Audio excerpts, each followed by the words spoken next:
Hey everyone, for today's video, I am actually going to be testing out the preamp voltage between this regular Kenwood head unit, the DMX7706s, and the eXcelon DDX9907XR. Now, there's a few differences between these two radios. This is definitely on the more entry-level side, but it's an awesome value. I have an older version of this in my Jeep. It sounds great, I love it. It's got the 13-band EQ, it's supposed to have a 4-volt preamp output, digital time alignment, it's got Kenwood Supreme processing, it's iDatalink Maestro compatible, it's a wired connection for Apple CarPlay, Android Auto, it does have Bluetooth. It's all around a great value unit to kind of build your system with, and if you need a Maestro compatible radio, this is a good entry-level option to get the job done. On the upper end of the spectrum, the eXcelon series with the DDX9907XR, this is going to be part of their Supreme line, superior lineup. Kind of like Pioneer had their Premier series, Kenwood has their eXcelon series, which is supposed to come with the higher voltage preamp output, better sound quality components, and we're gonna test both of these using our Fluke Scopemeter to see if this is actually 4 volts and this one's actually 5 volts. In addition to that minor difference, the eXcelon series is going to come with a 2-year warranty versus a 1-year warranty. And this is going to have wireless CarPlay, wireless Android Auto, and also wireless mirroring if you are an Android user and you have that smart mirror functionality on your phone. And I think that's about it. I'm going to get the wire harnesses queued up for both of these on the bench, and then we'll start testing it and see if this is really 4 and this is 5, or if it's really just a marketing thing and maybe they're both somewhere in the middle. Let's check it out and see what they do.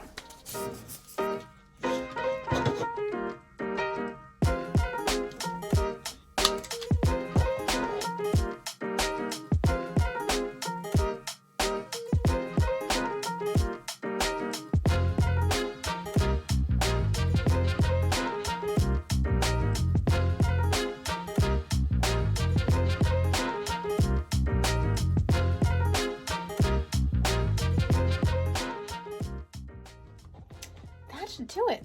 So let's get these radios connected, and the other thing I'm going to test is the actual head unit's internal amplifier. I want to see when the factory amplifier, or I said that wrong. The other thing I'm going to test is the amplifier within the radio. I'm going to see at what point that actually distorts. So I'm going to also hook up a Scopemeter to the speaker wire output from the head unit, and we'll see at what point that starts to clip. And the other really big difference between these two radios is going to be the screen quality. The DMX7706s has a regular resistive touchscreen. The DDX9907XR not only has a glass capacitive touchscreen, but it has way more pixel saturation. It's got like 2.7 million pixels, and most standard touchscreens that are on the market have around 1.1, I think it is off the top of my head. I'd have to look up the numbers again, but it's, you know, it's a big difference, and you will see that in the video. All right, guys, so I got the DMX 7706s hooked up, which is basically the same as the eXcelon DMX706. As far as features go, the 706s has the 2-year warranty versus 1-year warranty, but they're both supposed to be 4-volt preamp output, same type of features, same type of layout. I did go into the audio settings on the radio here. I made sure that the crossover is off, both for the front, rear, and the subwoofer preamp output. And as far as like EQ, that is completely flat. And when we go into the sound effect menu, I turned everything off except for Supreme, because that is one that honestly I would leave on in any installation. It's a great feature to have. It really helps enhance the sound quality. So I'm curious to see if that has any effect. Hopefully it doesn't. And I've got the meter connected to, which preamp did I connect it to? I think the front. What are we on? Yeah, so we're connected to the front preamp output, and I have an iPhone connected to CarPlay playing a test tone frequency, which is going to be, where is it? This next one, there we go. 1 kilohertz, 1000 hertz, 0 dB. That is from a CD, so it is Apple lossless, and again going through USB, so nice clean connection there. So let's turn on our meter. the volume actually all the way up. It goes up to 40. So I've got it up on 40 and we have a really nice clean signal. I don't see any clipping and looks like we only have like 3.25 volts if we're going by this right here, which that's a little disappointing. But I am on the front pre-out. So let's go into the subwoofer preamp output, and I'm going to turn the sub level all the way up and let's see if that reading changed, and we'll also try it with the 40 Hertz on the sub preamp. Hang tight. All right guys, so this is not good. That is distortion. That is like sawtooth blade, not good. Look at the voltage though. It's like 5 volt. But here we go. Let's go into the subwoofer menu in here. That was all the way up, right? So I went into our subwoofer control right here. I'm maxed out on here. I'm maxed out on the volume. So let's see at what point this starts to get clean. I'm gonna try to do this one-handed while I'm holding this. Yes, you can still see the volume, so that's good. So we have distortion. Still have distortion. When is that gonna smooth out?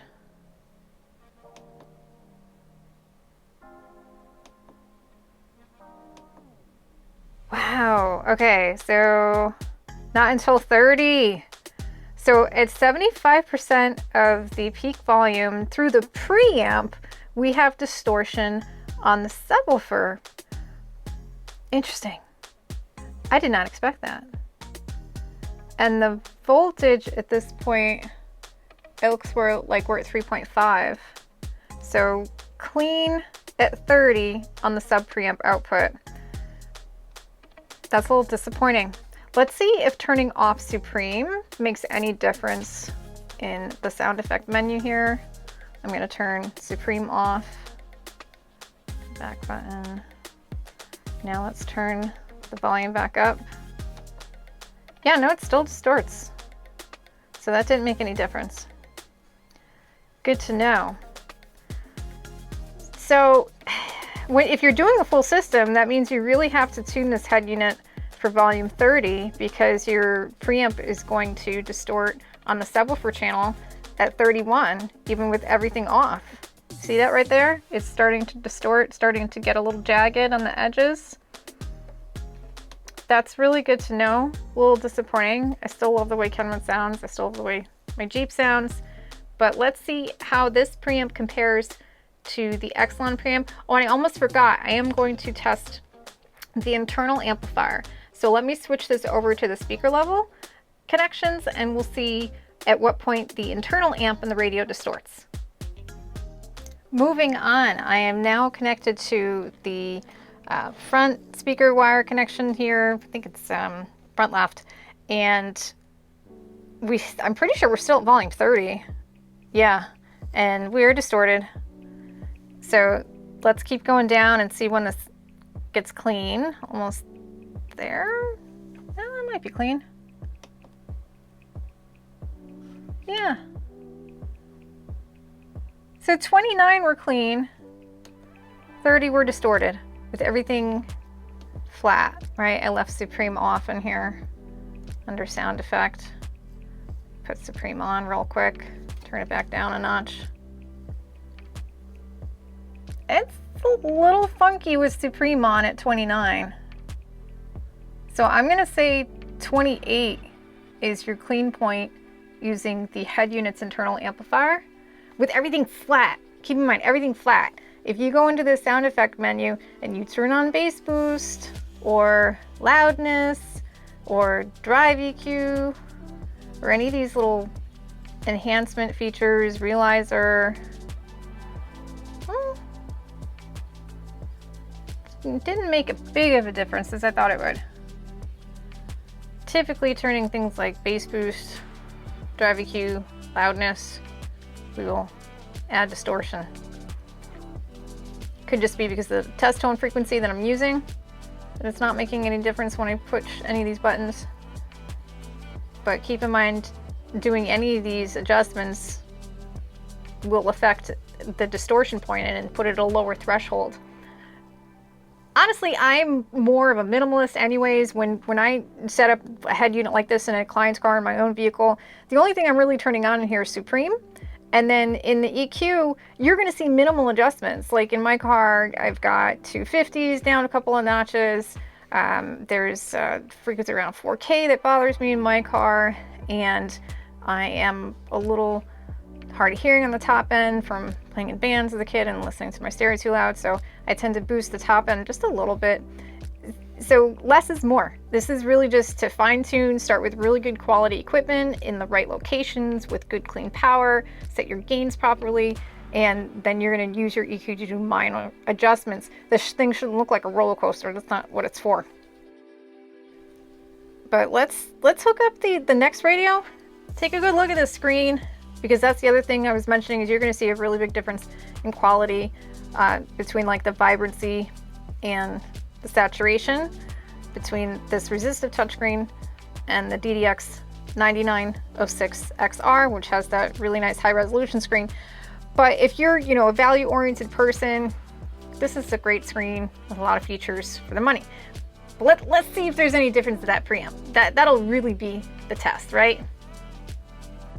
I lied, one more test. I just wanted to show you guys the voltage using a standard meter. So I am connected to that front pre-out. I have the volume all the way up and we are getting 3.44 volts. I'm gonna switch this real quick to that subwoofer preamp output. Okay, so now we're connected to that subwoofer preamp output. Let me go into the settings, make sure that we have subwoofer level all the way up. Yep. Oh, you know what? I'm glad I went in here. Forgot I was showing you guys the EQ, forgot to flatten it all out. I had this radio disconnected and everything. I love that memory. Oh, yeah, subs all the way up. Crossover should still be off. Let's just make sure. Through. And make sure we're still on that same frequency. Yep. And volume is all the way up. Let's see if we can get a reading on here. Yeah. So what I was seeing on here was accurate. So, I mean, I know this is distorted, right? So we set it volume 30, it was still clean. So you're getting 3.89 volts, almost 4 volts out of the subwoofer preamp output when you have that level all the way up. But you really can't go past 30 on your sub channel. You'll distort it through the preamp. All right, now let's look at the DDX9907XR. All right, guys, so I've got that DDX9907XR powered up. I've got the RCA connected to the front preamp output. We've got that 1000 Hertz test tone playing, and I have the Fluke MD-88 connected, and we are getting 4.5 volts.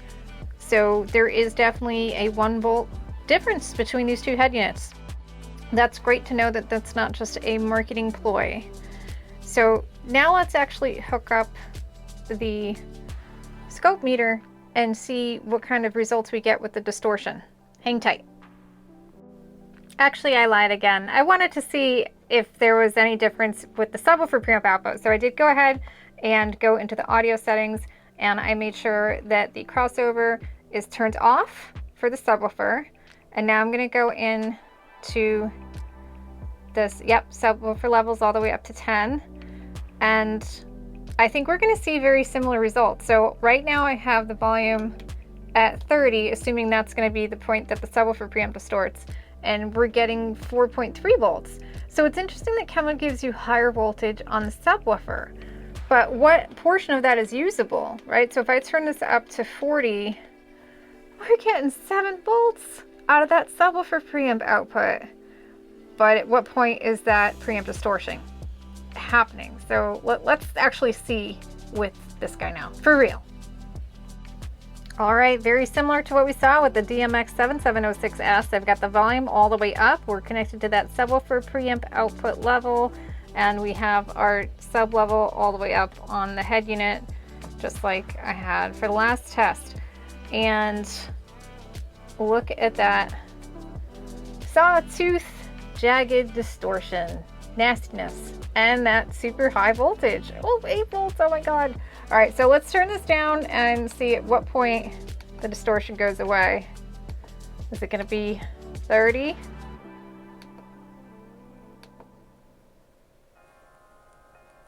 Oh, maybe 32.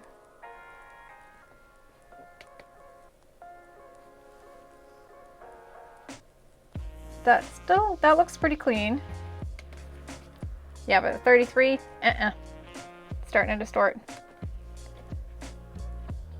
But hey, I mean, at 32, we're getting 6 volts on the preamp. That's pretty sweet. And let's see, did I leave Supreme on? Because that is the default setting. No, that's with Supreme off. Let me turn Supreme on. There's a little bit of distortion. A little bit of an angle happening, right? So with Supreme on, 31 and 5.72 volts. Okay. Now, as long as you have the right equipment and you tune it properly and you know the limits, that's not necessarily a deal breaker. My own car, I never get it up to 30. I've got a PDX-V9, an older Alpine amp that does, you know, it's underrated. They say it does 100 by 4 RMS, 500 to the sub, but the test sheet says it does more than that. And, you know, I rarely go past 22, even with my top open and, you know, the windows down. So it's all in how you set that up, and as long as you know that that's your limit, all right? If you can't go past your 31 on the head unit, and you know that's your cutoff point, then you just tune accordingly, and you won't ever damage your equipment as long as you don't go past that point, right? That's why we do these tests, so we know. Let's try the front preamp, and then the speaker wires. All right, so we've got that same test tone playing through the stereo connected to the front preamp, and we do have the volume all the way up, and we have a clean preamp. But what good is that if your sub preamp just starts at 30? You really have to go by that when you're tuning. You can't go past 3/4 with this head unit. On the preamp. Now what about with the internal amplifier? Let's see at what point that distorts. Hang tight. As expected, we've got a ton of distortion here with the head unit all the way up. So let's turn it down and see at what point that signal smooths out. Wow. 28. Yep, 28. That is still with Supreme on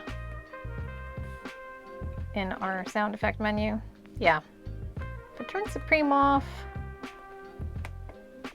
no, still 28. That's kind of to be expected. Most head units, the internal amp will start to distort around 3/4. Actually, that Alpine that I tested last, I think that was a little bit earlier than 3/4. So this is pretty good for building a system in phases. And if you need to power your speakers off of the head unit. If I'm not mistaken, I think these Kenwoods have a little bit more RMS internal amp. I want to say it's 22 by 4, but I will look that up when I put this together and post it. As far as the screen quality goes, I'll let you guys take a look at that. I kind of feel like it's getting washed out with the lights that I have in my office here. So you really can't appreciate the glory of the additional saturation in the screen. Let me see if I can turn off some of these lights real quick. Getting some glare. Now that is part of the issue with the glass screen, right? Because you've got the glass cover right here. It is going to be reflective. If you don't have a lot of lights on, it's so much more saturated. This camera is just not doing this justice. It's really ridiculous. Let me try to tap on the focus area. That's a little more like it. Let me open up an app. In addition to having the high resolution screen, this is going to give you the wireless support for Apple CarPlay, Android Auto, plus the wireless mirror feature for Android devices, and HD radio for FM and AM. Plus it has 2 USB ports, which is helpful. My microphone died while I was recording this, so I've been charging it through that secondary USB. Thanks, Kenwood. And you can always rearrange these icons on both of these units and change your splash screen on the home screen. So I'm a Kenwood girl. I love this stuff. And like I said, I have one in my car, even though this looks a little dated to some people. Now, I believe this model has that Linux system operating in the background. That's one of the many questions I have on my board here for Kenwood. I'll be doing a question and answer with them, hopefully within a couple weeks. If you guys have any nitty-gritty questions for Kenwood that you can't find anywhere else, please let me know, and I'll add that to my list, and eventually we will get that, we'll get together and get that recorded. All right, so I wanted to do some more testing with the 40 Hertz frequency through the Subwoofer Preamp, and I wanted to see how adjusting the subwoofer level on the head unit would affect that signal, because it's kind of difficult to tune knowing that your Subwoofer Preamp is going to be distorting at 30 if you have the sub level all the way up. So if you're clean on your front and rear at 40, at what point are you going to be clean on the sub preamp at 40? So right now we have the subwoofer playing at 0, and we have our volume all the way up, and we're clean. So if you have the, you can leave your subwoofer level at 0 on the head unit, then you can be clean all the way up. But your voltage is lower, right? 4.27 is what your voltage is going to be out of the quote 5 volt head unit. So at what point is this going to distort if I turn that sub level up? Got it on 1, still pretty clean. Now we're distorted.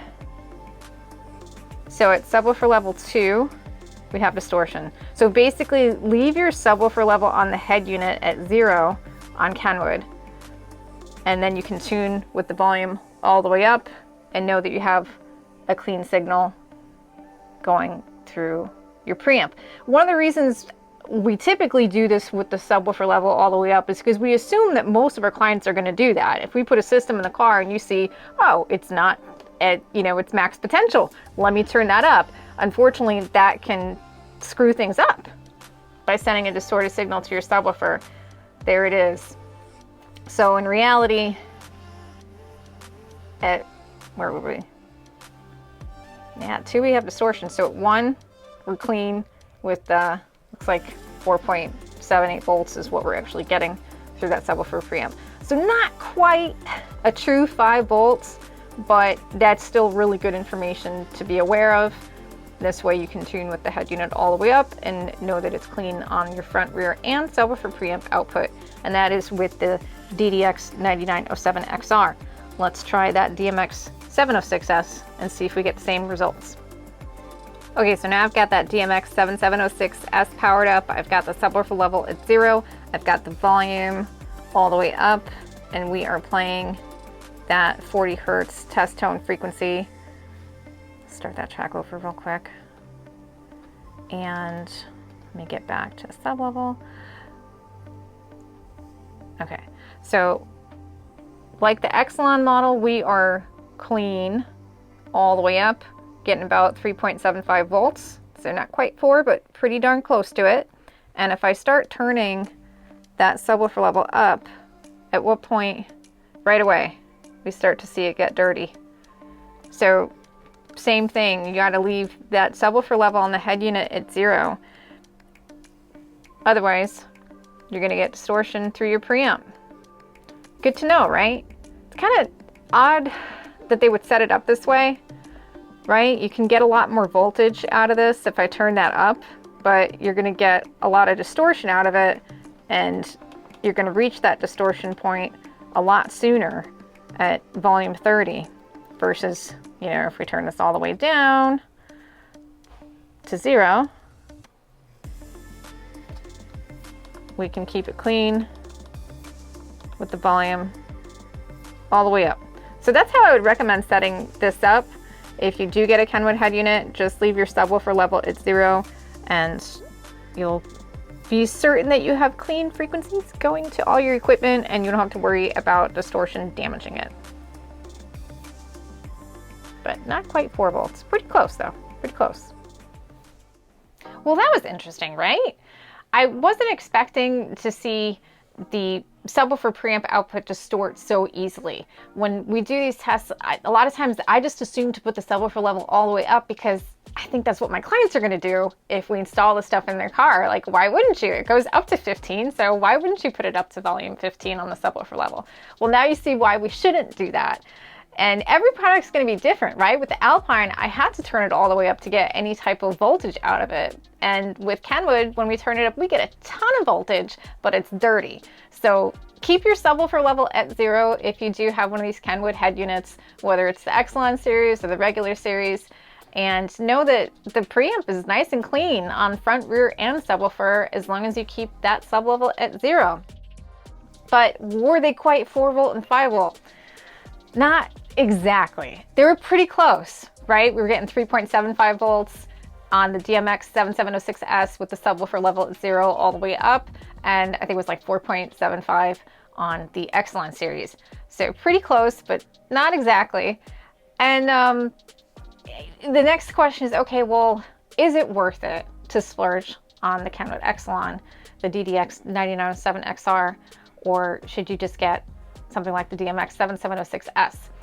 That's really a personal choice, and it kind of really is going to depend on what equipment you have, right? So let's say you don't have quite as much power as you'd like going to your subs, going to your interior speakers. Having that extra 1 volt really does make a difference. It's an audible difference.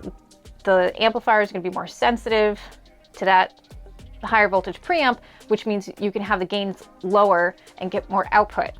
So if you are building, you know, a high sound quality system, I do recommend splurging and going with the 5 volt model. Besides the voltage difference, you are getting a lot more features like HD radio, the high resolution screen, wireless Apple CarPlay, wireless Android Auto, wireless Android mirroring, adjustable tilt on the screen. So there's a lot more features besides the 1 volt difference in the 2-year warranty. Either way, both are great sounding stereo systems, and the internal amplifiers distorted at a higher volume level than a lot of the other head units on the market. Like the Alpine that we tested, if memory serves me correctly, that was distorting at close to around 2/3 of the volume, max volume, whereas we were getting, you know, closer to 3/4 on the Kenwood. So definitely also a difference between the internal amplifiers on those models, and that's going to be the same across everything. So I'll continue to try and do these tests periodically on different products that we have here at the shop, so we can figure it all out and we can know the limitations of all these cool toys that we put in our cars. If you enjoyed watching this video, please help me out by hitting that like button, and maybe consider subscribing to our channel. Additionally, coming up, I am going to be doing some type of question and answer with Kenwood. So if you have any types of questions for Kenwood that you haven't been able to get answers anywhere, please post them in the comments below, and I will be sure to look at those and add them to that list of questions I have going on behind me. All right, guys, thanks so much for watching. We'll see you guys next time.